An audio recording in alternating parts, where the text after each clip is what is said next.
muri korari ntarava mu itorero ntarare ku murimo akora ariko nta gifite wa murimo nta kirimo arawufite urimo pe urya muntu mwambere na mikrofone mwarwana yanakubwira ibyo afite amateka yakubwira ubutayu yanyuzemo bwinshi nabufite afite n'ibimenyetso bya Haleluya z'imirambararo ariko wamushishoza ugasanga ntafite gutekereza kwa Kristo kuko gutekereza kwa Kristo dukora dusoza icyambere uzana amahoro ahuri none se muri yo korari hari nk'amahoro icyakabira ashyira imbere abandi bw'icibahiro wese yarabikoze icya gatatu ntiyikunda icyakane uzasanga buri gihe yifuza impinduka ariko ziri positive icyakane uzamusanga atari umunyentambara urwanya itorero cyangwa urwanya igihugu kuko akeneye umugisha w'igihugu yagombye kuba yabayemo icyanyuma gikurikira abandi uzamureba ntajya agira imirwano muri ahubwo arasenga igisoreza abandi buri gihe uramubwiza uko ntabwire werane bunyuze ko niba mu bubiko bwawe huzuye nk'amagambo n'abaguhemukiye ntabwo Imana abona yishyira umugisha urabanza ukabi haleluya Yesu Mana tuje imbere yawe tuje kuvuga imirimo yawe ukora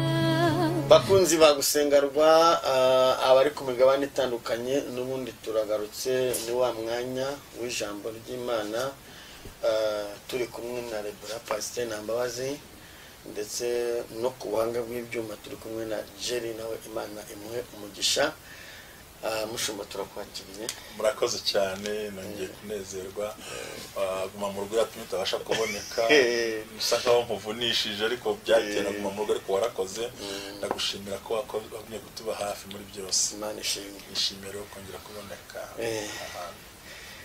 abakunzi bagusengarwa ndahamya neza ko mwongeye kugira ibyishimo kubona Rebura Pastor Nambabazi uyu munsi turi kumwe agahe kongeye kaduha umwanya niko bavuga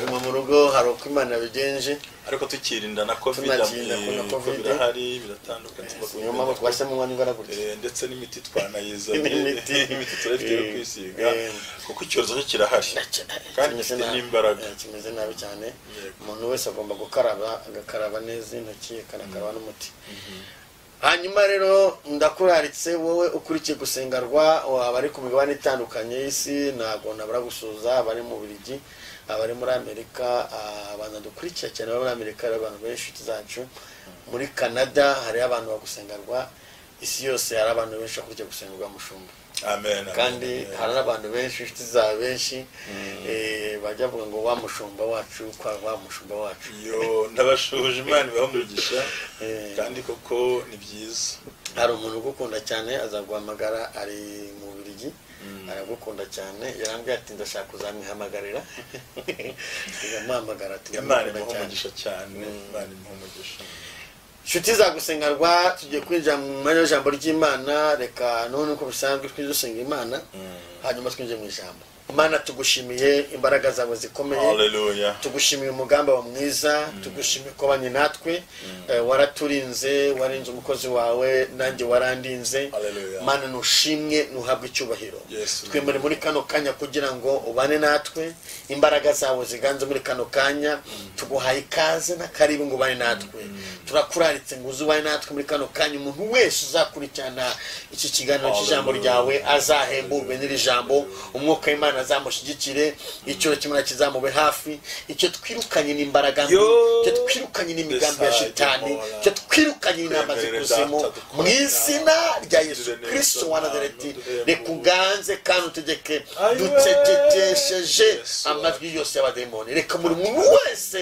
wumva ijambo ryawe ahemburwe naryo imbaraga z'umusaraba ziganze urakoze Mana kubana twe muri byose mu izina rya Kristo wa Nazareti amen amen amen mushumba ngo hayikaze murakoze cyane abakurikiye gusenga mbabwira ngo Imana ibahe umugisha ndibwira yuko hari n'abatarakora batariyandikije subscribe mwana bikora n'ibintu bisanzwe mukajya no kuri yanzogera mugakandaho kudukurikirana comment share n'ibindi ngibyo byose ni byiza kandi ntugakunde kureba gusenga wenyine jye wicaranya famille nabo sharing ku nshuti n'abavandimwe kuko nicano uzasangaho ijambo ry'Imana ijambo riremesha ijambo rikomeza twe tujya muri politike twe tujya mu madini nta muntu tuvuga nta muntu turebaho nimbutegereze ngo tuzatumira ngo twatwitse kandi dutwika ahubwo twebwe turabakoze Imana kubwira ngo Kristo ari mu ruhande rwawe ndibwira ko uyu munsi wone tuzakuganira icyo dita gutekereza nko kwa Kristo imitekerereze ya Kristo kuba umuntu yicaye afite iyo mitekerereze kuko guhuzagurika kw'abantu n'akavuyo kenshi babamo bituma abantu bavangirwa ariko Pawulo we yandikira abakorinto tuza gusoma aravuga ngo twe dufite gutekereza kwa Kristo imitekerereze ya Kristo ntabwo ari imitekerereze ya gikristo ni imitekerereze ya Kristo imbere ese kuki yavuze iryo jambo turaza kubona ibintu bitandukanye kuko abantu bafite imitekerereze zo muri famille bafite imitekerereze y'imiryango bafite imitekerereze ya ibindi bagenda banabamo bagira ni ko burya mu bintu dukora ntihagire uyobora itorero ndeba n'abanyumve neza ni byiza ko twereka abantu Kristo kuruta uko twereka usanga umuntu ashaka kugira ngo abantu bamubone nka Kristo cyangwa kugera kuri Kristo bace kuri uwo twe twereka abantu Kristo abantu tugomba kwereka abantu Kristo kuko twe ntabwo turi Kristo haleluya niyo mitekerereze rero ya Kristo tugomba kugira mu bibazo byo utekereza turaza kureba impamvu Pawulo yavuze ngo twe dufite gutekereza kwa Kristo tuvuga ngo hari imitekerereze itari y'isi itari n'iya kirokora imitekerereze ya Kristo aho umuntu abona afite uburyo ibintu bizakemuka kandi bikarangira niryo jambo rero nifuje ko tuganira kuko abantu bakeneye gutekereza numara kugira imitekerereze ya Kristo ntuzagombera abaguhumanura nugira imitekerereze ya Kristo nta bantu bazakwirukanaho imyaka ko ntayo ufite ahubwo icyo uzaba uriho ni ukureba bwa bwenge ni imitekerereze ya Kristo navuga ngo intego y'ijambo uyu munsi wa none kugira imitekerereze cyangwa gira imitekerereze ya cyangwa se kugira imitekerereze ya Kristo nabe muri ugira imitekerereze ye nuvuga ngo iyo mitekerereze niyo ituma ubasha gutambuka cyangwa kurenga kugira ubuzima ukagira na bwa buzima kuko turaza kureba impamvu yanditse ayo magambo kwanza ngira ngo wasoma rero wagura kujya gusenga rw'abagasoma shiti mudukurikire reka dusome ijambo ry'Imana urwandiko rwa mbere Pawulo yandikiye abikorinto yego ibice bibiri turasoma ku murongo wa 16 haranditse ngo mbese ninde wigeze kumenya icyo Uwiteka atekereza ngo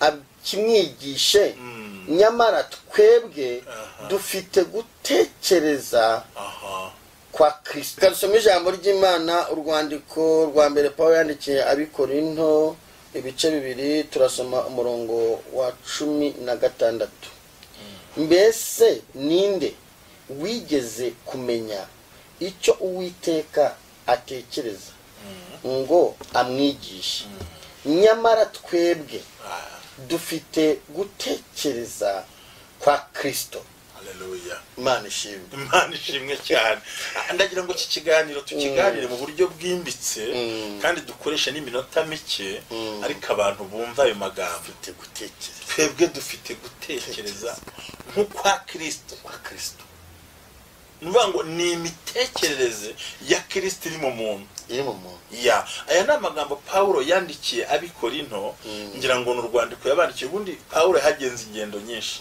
twigeze kubisobanura kuri gusenga babwira ntiburya ikibazo cy'itorero ry'abakorinto uyu munsi ni nacyo no muri iyi si bimeze uyu munsi wa none iyi ni ukuri nubwo bihura n'ibyanditswe muri biriya ngo ni itorero ry'Laodikiya ariko risa n'iry'Abakorinto.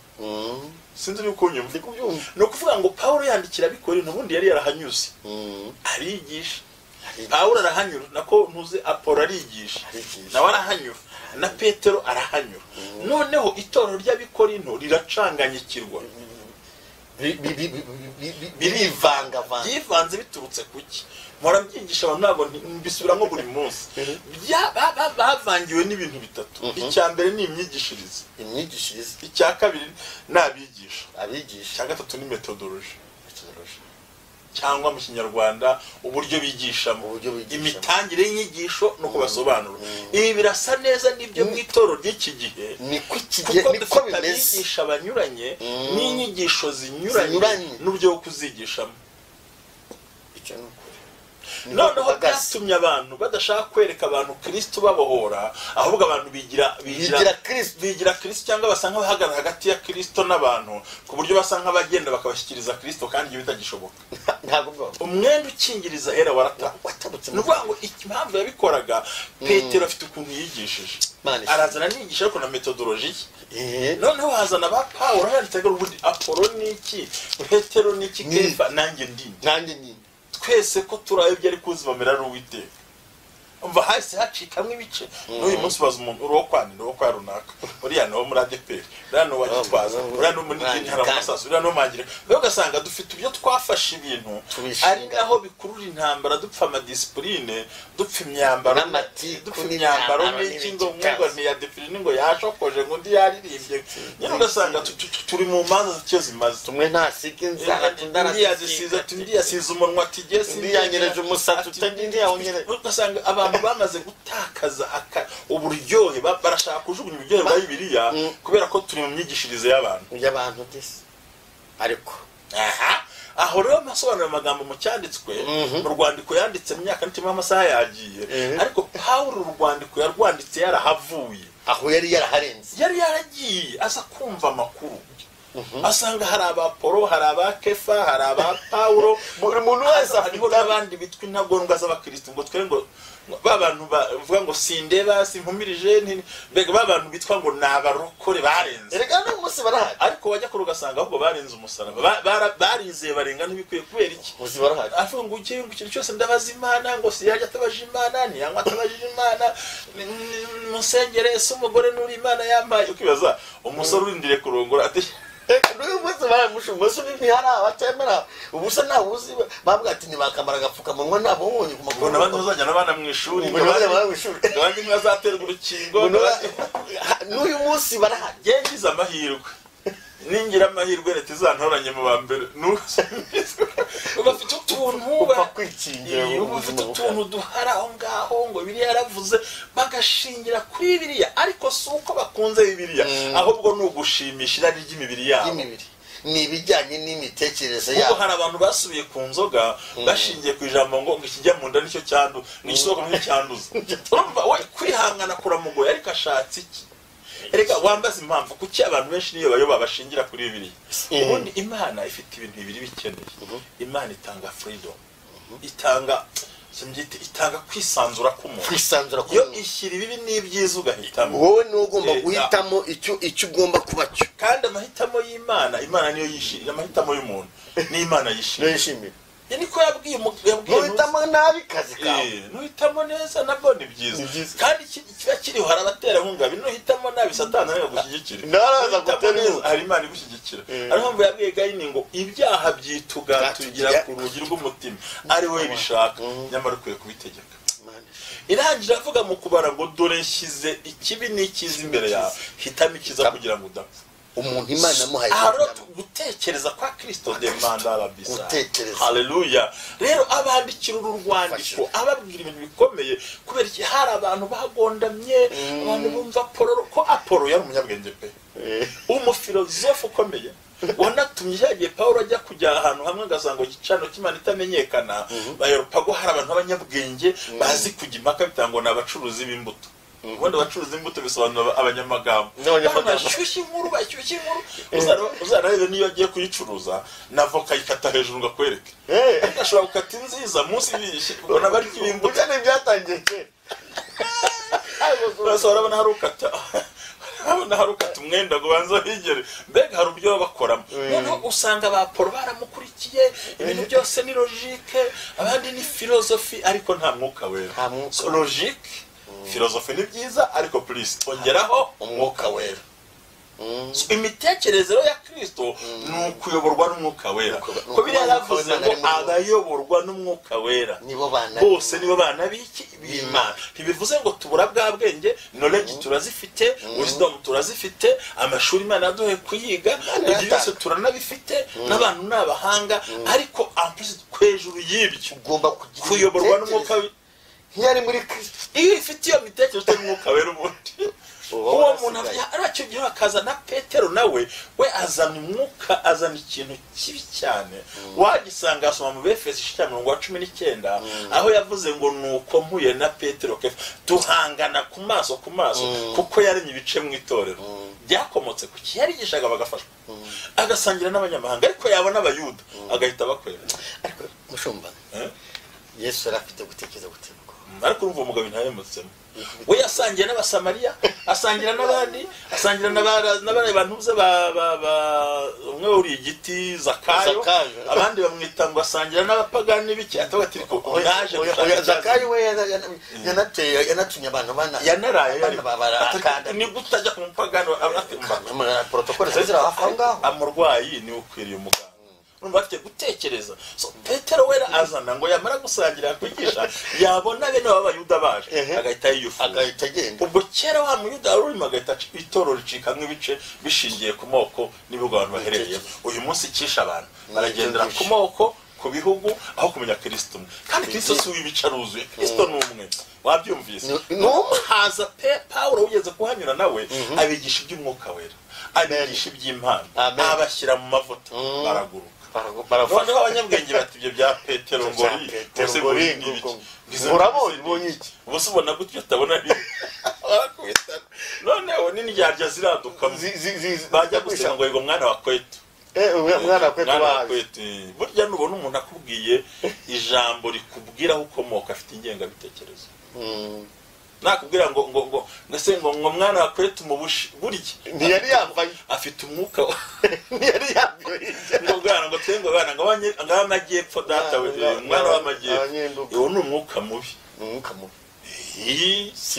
kuko barasekereza kwa Kristo no ngo dore ngo bakigabanyuza ntabwo tuzi kwa Kristo uko ni ugutekereza ku mwuka utari undi ngo giye ngo ndi umurasire ngo ndi burasirazuba bwana ngo nuvuga ngo ibyo bintu ugasanga hanze birahari ariko no mu itorero byinjiye byarasese ahubwo niho biri noneho naba nahuye nawe tugafasha ko duturuka ahantu hamwe umutoto wa Kwetu kandi mu rusengero ngo turabana dusangirira ifunguro rimwe dusangire ku gikombe turagendanye Imana n'imwe ijuru ariko tufitemo twatuntu twihe rero Paulo agiye kubisenya arabwira ngo ariko muri mwebwe ninde wamenye imigambi y'Imana ngayigisha ninde ngariko twebwe ufite gutekereza kuri muri Kristo Yesu ntiturebera abantu mu isoko akomokamo ntituremurebera mu karere ntitumurebera mu idini ntitumurebera mu karere ntitumurebera mu ndeshyo ntitumurebera mu myambarire ntitumurebera mu buzima bayeho ntitumubereye mu kazi akora ntitumurebeye ngo n'uyu kuko dufite imitekerereze ya Kristo itubwira ngo bose n'abana b'Imana azifiwe Bwana niyo mpamvu ngewe itorero ryose idini ryose uko aba wambaye kose nta mpamvu yambuza ko icyo nshaka ni Kristo ugugira imitekerereze ya Kristo n'iby'itorero ryari rikwiriye icyambere imitekerereze ya Kristo ni iki yashyiraga abantu imbere akabashyira imbere mu bitekerezo aho yabwiye ngo umukuru umwe n'abo w'inyuma Paulo rero yandikira abantu twe dufite gutekereza kandi gutekereza kwa Kristo ni umwuka wera kandi umwuka wera niwe utubwira icyo Imana ishaka bo rero barafite utwo ducece twabo uburyo bagenda babyiganamo, umwe ati nduyu n'uyu. Na n'uyu munsi wa none ushobora gusharinga icyigisho ngo abashaka ama views y'abantu, we ntashaka cyane ngo ayikore, ntashatse ngo anakore nibyo, ahubwo atangiye kritika bya bintu. Iyi niyo mwuka mibi wazamutse, umuntu yazamuka aho kugira ngo bamushyigikire ahubwo bakamurwanya bagasenya. Niyo mpamvu ngende wera ari umukozi w'Imana turi kuri gusengerwa nkwisabira ikintu sangwe nzi ko n'ubundi kigira. Burya mu buzima niho dushaka ko dutera imbere. Ubundi y'abantu bavuze nawe ukavuga ubugaragaje imbaraga nke n'ubwana cyane rwose. N'umwuka wo kwisobanura ku byo bakuvuze nabwo ugaragara ko uri prematire mu mwuka, ahubwo uracica ugatuza. Ikindi nkubwiza ukuri tukicire kurica nuko tuzakora dukorera Imana kandi ntazo cyane rwose, aho kugira ngo dusenye abantu dushingiye ku ntege nke zabo, twe tuzabasengere ku ntege nke, noneho icyo bashoboye twemere ko banashoboye. Njye burya niyo bambwira ngo umuntu yaraguye, ndabwira ariko nubwo yaguye hari ikiza cyari kimurimo, hari icyo yasize akoze, yasize aririmbye, yasize yigisha, abo yabwirije ntibasubiye inyuma, amaturo atanze ntimuzayamusubiza, hari amateka cya 10 yakoze ntimuzakimusubiza, urusengero rubatse ntimuzarumusubiza. Tureke gucira imanza ku tuntu duto duto. Iyo ni imitekerereze itari ya Kristo, iyo ni imitekerereze yabita barokore ba Kristo ko atari Kristo nyirizina. Nabinjiriye itorero banajyamo bafite imitekerereze y'amagambo. Ugeze wumva Yesu agira umuntu asebye, wige gusabya n'impano y'Imana yari Imana icyo dukwiriye guhagarara, kandi abantu bakabihagararamo neza. Kandi urumva umudamu yarafite igikomere. Si byiza ko nibagirwa amateka yanjye naho nanyuze, ahashize ndahazirikana, ariko ahashize si igikomere ngenda, si nicyo kuratira abantu. Ufite Kristo gutekereza nko kwari muri Kristo Yesu, hahandi twebweho n'ubu muri mu matiko murwana izo ntambara muri Kristo, ariko twebwe winde se wagira tugira abandi bantu basenga ugasanga ntibasengana umutima wa Kristo, barasengana ahubwo ikintu ntazi ngo ariko Mana ngurandetse nguranyihoreye ngo sinenze ko bankora gutya ngo ndumva nanayivumbura ngo ndetse ngiye kugwa ngo mbivuyemo ngo ndabiretse, urabivamo se ubundi nta mitekerereze ya Kristo ufite. Ubu namo ni mukijambo nigeze mbwiriza ko Yesu yafite gutekereza abantu bakwiye kujya kuri Yesu. Amina. Hari ahantu Yesu ngo yaryamye bari mu bwato, hakaza ishuheri n'umuyaga. Yego. Abantu bibagiwe ko bari kumwe n'umukiza, bagira imitekerereze yabo. Noneho ngenduka ku mazi, iyo bavuze ngo umuraba yuje mu nyanja, muri mu cyombo cyangwa mu bwato, icyo mukora nimba ari akawunga mwaguze mugata mu mazi, ibyo mwahashye mubita mu mazi. None bavuze ngo abantu bafashe ibintu bahashya byose babita mu mazi, bibagirwa gutekereza ko Kristo Yesu ari aho ngaho, barabyibagiwe bibashizeho. Bajya kuvuga bamwibutsa ngo banadashye barushye kuko ntibafite gutekereza kuko yarazi carakora ngo yarakangutse aca. Ikindi n'amakuru dufite nuko nayo muri aba mazi yamugwagaho arabihorera. Abantu batagira imitekerereze ya Kristo, arabanza kanaga ibintu kubitwa, yamara guceceka magambo ashize kuko Imana ikajya yakora, ariko wagombye no gutabarwa mbere.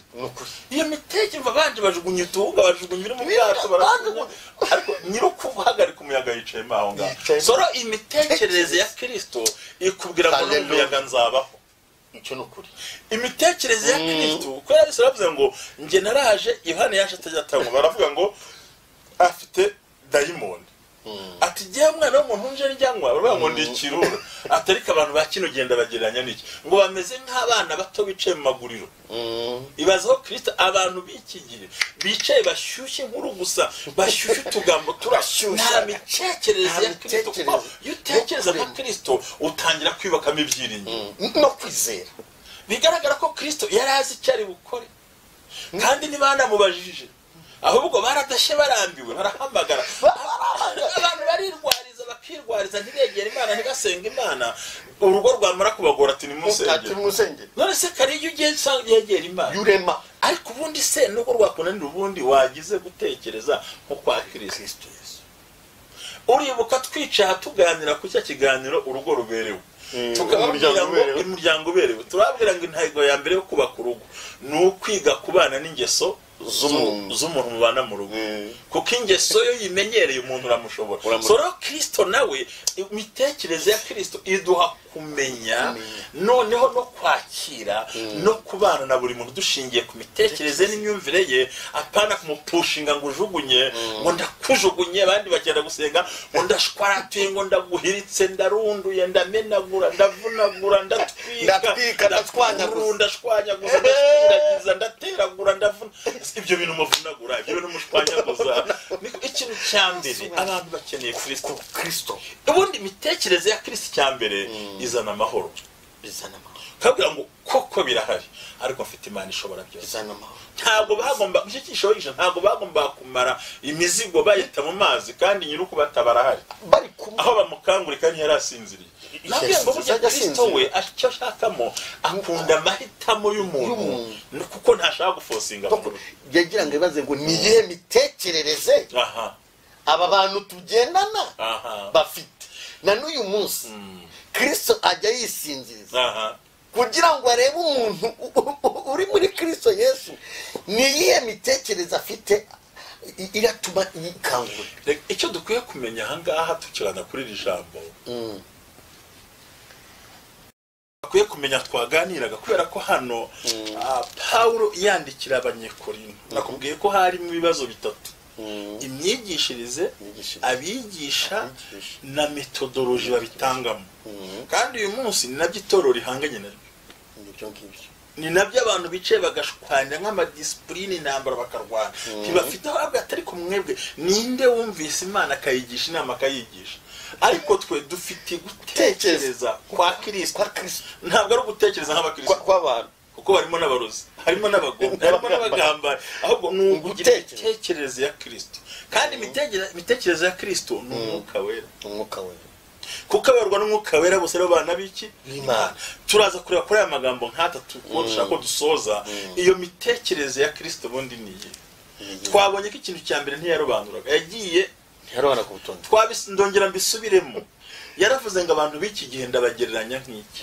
bameze nk'abana bato bicaye mu isoko mwiguriro uyu munsi tuvuze ko babita abantu batureba nabi bamwe babita abana bo mu muhanda abandi bakabita rya zina rya kera reka tuvuge ibyatambutse mayibo ibazaho Kristo abona abakristo nk'abantu bicaye mu isoko batagiye kurangura batagiye gucuruza ngo ahubwo gusa ngo barajagaraye mu itorero nta nzira nta n'umurongo bafite noneho ngo wabyina ntibari bakundi bikunda gute ngo Yohani yaje atarya tamu baravuga ngo afite dayimoni Yesu aje arya ngo ni ikirura ngo n'umunywi inzoga nyinshi cyane ageze kwa Zakayo intambara zahavutse bati ni gute umuntu muzima ajya kwa Zakayo kandi w'umunyabyaha Yesu arabwira ngo naje gushaka icyazimiye uyu munsi aho kugira ngo abantu bagarura abantu mu itorero ahubwo barahirika barasukuma kubitiriye kura iyo rero ni imitekerereze ya gikristo ariko atari ya Kristo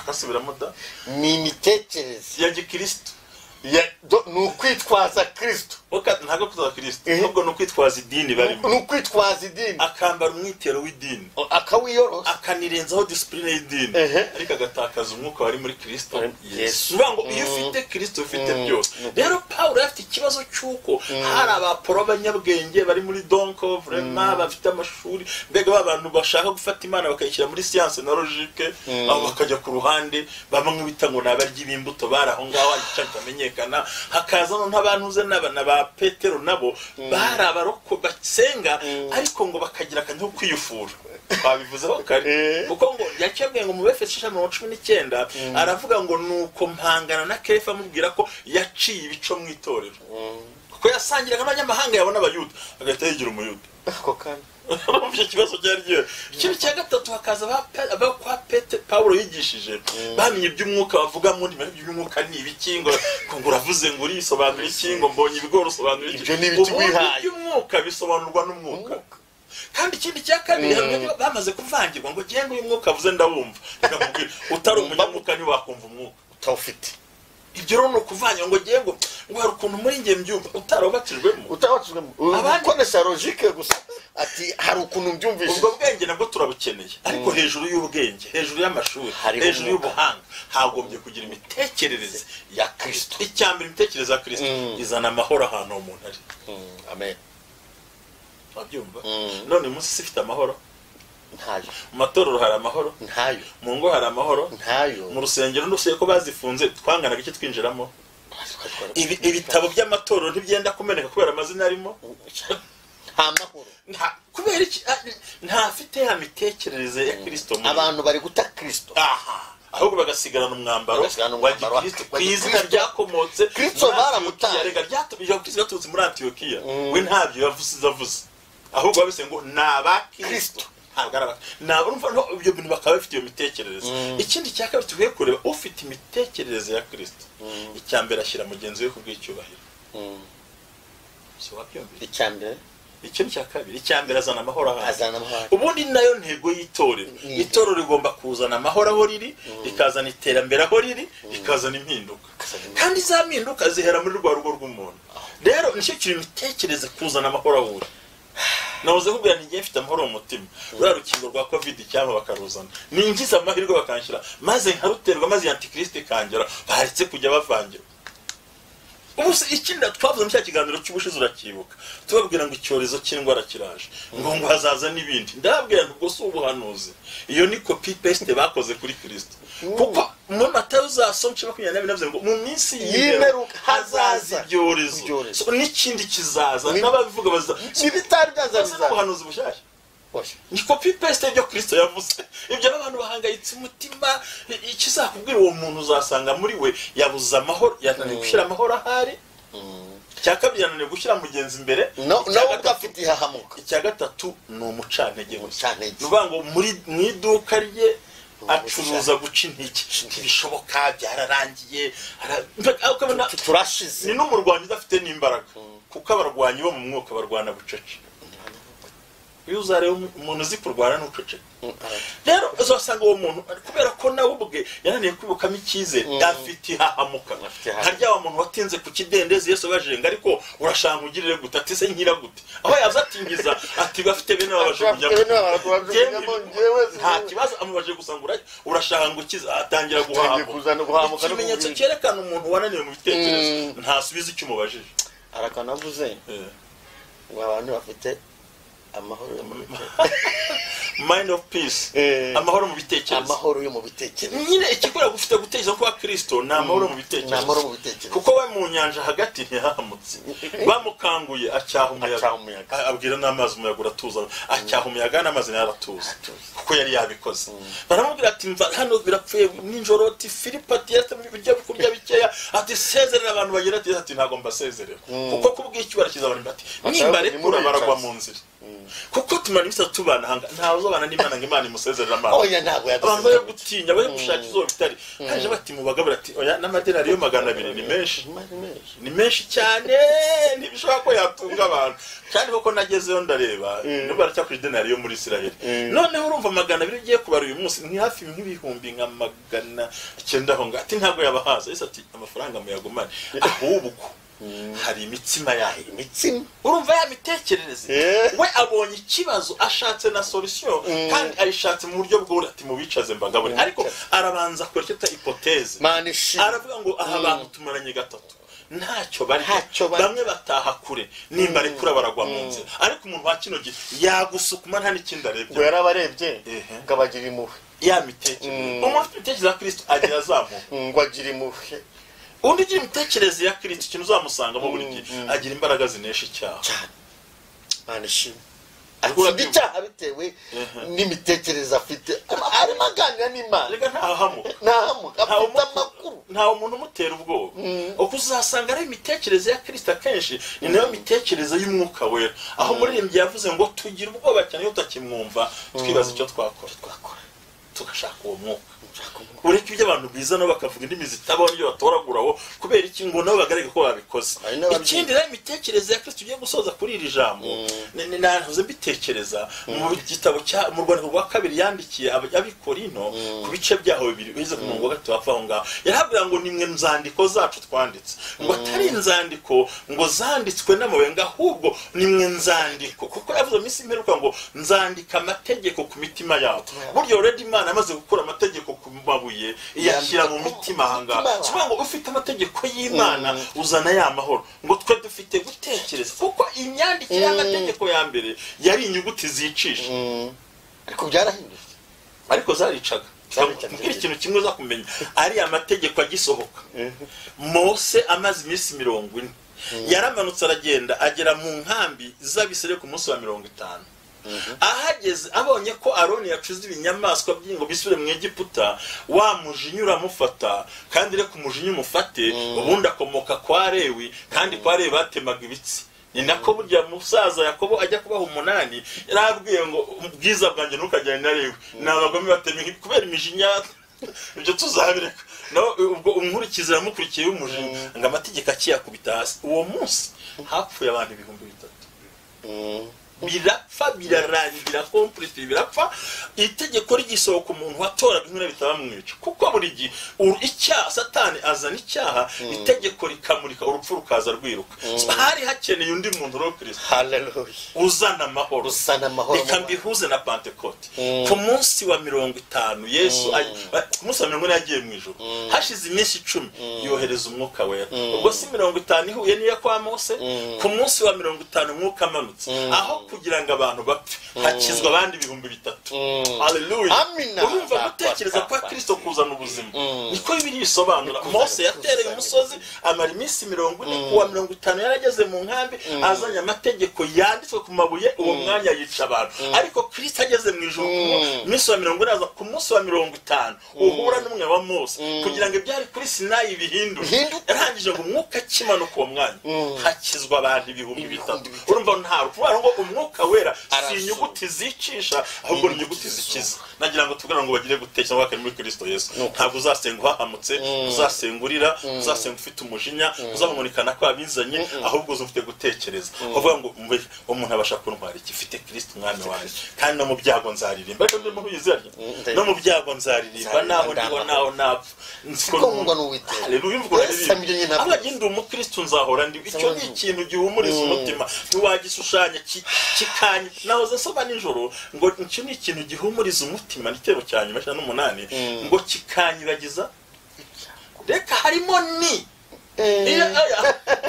harimo ni kikanyibagiza abakora ibyo bakora ariko kikanyibagiza ni iyo nyuguti irimo kikanyibagiza n'ibyo nkumva nduhutse rwose uwo magati turasobanura ngo mana ngo umva ngo menya amahoro nkiri mu makuba. Ngo uri Kristo we amahoro yamenya stira gihagaze nubwo amakuba yaba ariko yibitse nk'amahoro yibitsemo amahoro. Ibiri yaravuze ngo kukurira kwararirira umuntu. Nahoze soma abantu bambwira ngo nukurarira ariko siko bimeze ahubwo nukurarira nizamu amarira yagutegereza karara ijoro ryose ngo ariko bwacya mu gitondo impundu zikagira gute zikavuga. Aha Imana ishimwe cyane. So rero gutekereza kwa Kristo uzazana amahoro uzatanga amahoro uzagwiza imbaraga uzahora utsinda kandi ntabwo uzahamuka. Ngo dukeneye gutekereza kwa Kristo.